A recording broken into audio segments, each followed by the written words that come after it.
By this we know love, that he laid down his life for us, and we ought to lay down our lives for the brothers. But if anyone has the world's goods and sees his brother in need, yet closes his heart against him, how does God's love abide in him? Little children, let us not love in word or talk, but in deed and in truth.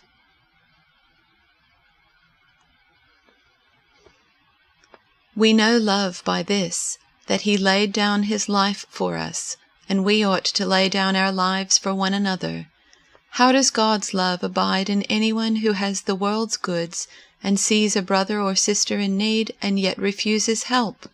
Little children, let us love, not in word or speech, but in truth and action.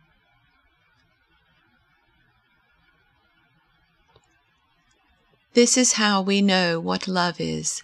Jesus Christ laid down his life for us, and we ought to lay down our lives for our brothers and sisters. If anyone has material possessions and sees a brother or sister in need, but has no pity on them, how can the love of God be in that person? Dear children, let us not love with words or speech, but with actions and in truth.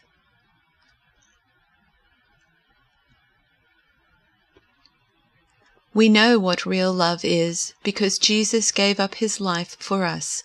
So we also ought to give up our lives for our brothers and sisters. If someone has enough money to live well and sees a brother or sister in need, but shows no compassion, how can God's love be in that person? Dear children, let's not merely say that we love each other. Let us show the truth by our actions.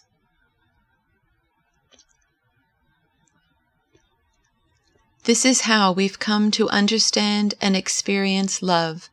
Christ sacrificed his life for us. This is why we ought to live sacrificially for our fellow believers and not just be out for ourselves. If you see some brother or sister in need and have the means to do something about it, but turn a cold shoulder and do nothing, what happens to God's love? It disappears, and you made it disappear. My dear children, let's not just talk about love, let's practice real love.